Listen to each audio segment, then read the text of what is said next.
In fact Bangla এখানে কিন্তু ব্রাত্য নয়, বাংলা পিছিয়ে পড়েছে 50 বছর, এবং মমতা বন্দ্যোপাধ্যায় তার অন্যতম কারণ।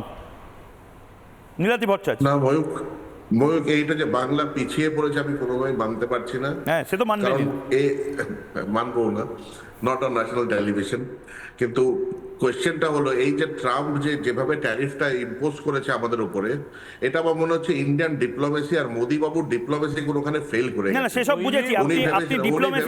আপনি ডিপ্লোমেসি নিয়ে পরে আলোচনা করবেন। আপনি আগে বলুন সিঙ্গুরে গাড়ির কারখানাটা হলো না কেন? আমার কথা না না, সিঙ্গুরে গাড়ির ভাঙড়ে সেমিকন্ডাক্টর প্লান্ট হবে না কেন?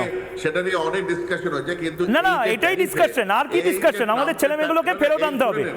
আপনি আমাকে বলুন 45 লক্ষ ছেলে মেয়েকে কবে ফেরানো হবে? পরিযায়ী শ্রমিকরা যে মাইনেটা 50-60 হাজার টাকা ওখানে পায়, সেম মাইনেতে বাংলাতে কবে ফেরাবেন? জন্য বাংলার যে চিংড়ির ইন্ডাস্ট্রি আছে, ইন্ডিয়াতে 8,000 কোটি টাকার এক্সপোর্টের মধ্যে 6,000 কোটি টাকা বাংলার থেকে হয়। এই লস কি বলছেন? এই লস, হ্যাঁ আমি বলছি, ফ্রম ফ্যাক্ট বলছি। ভারতে 8,000 কোটি টাকা এক্সপোর্ট হয়। ইয়েস, চিংড়ির এক্সপোর্ট হয়। তথ্যসূত্র এটা কি মমতা তথ্যসূত্র দিতে হবে, ভুলভাল বললে তো হবে না। এটা আজকে সকালের দি টেলিগ্রাফটা খুললে পরে ও আচ্ছা, বোঝা গেছে। নাম ভেবেছিল যে একদম রকম চেনে। বেশ, আমার সময় একেবারে শেষ, কিন্তু আবারও বলছি, আজকে ডোনাল্ড ট্রাম্পকে একদম চুপ করিয়ে দেওয়ার পেছনে যে কারখানাটা আছে, সেই কারখানাটা গুজরাটে হয়েছে। সে কারখানাটা হওয়ার কথা ছিল বাংলাতে।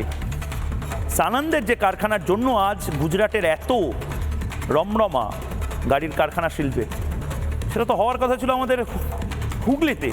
বর্ধমান, হুগলি, বাঁকুড়া, বিষ্ণুপুর, এই সমস্ত জায়গা মিলিয়ে তো একটা অটোমোবাইল হাব হওয়ার কথা ছিল। কেন হলো না? তার জবাব চায় বাংলা। ছোট্ট বিরতির পর ফিরে আসছি, সঙ্গে থাকুন। নানা ধরনের কন্টেন্ট দেখার জন্য লাইক করুন, শেয়ার করুন আমাদের ফেসবুক পেজ, সাবস্ক্রাইব করুন আমাদের ইউটিউব চ্যানেল। পাশাপাশি অন্যান্য ব্রেকিং নিউজের জন্য অবশ্যই চোখ রাখুন রিপাবলিক বাংলায়।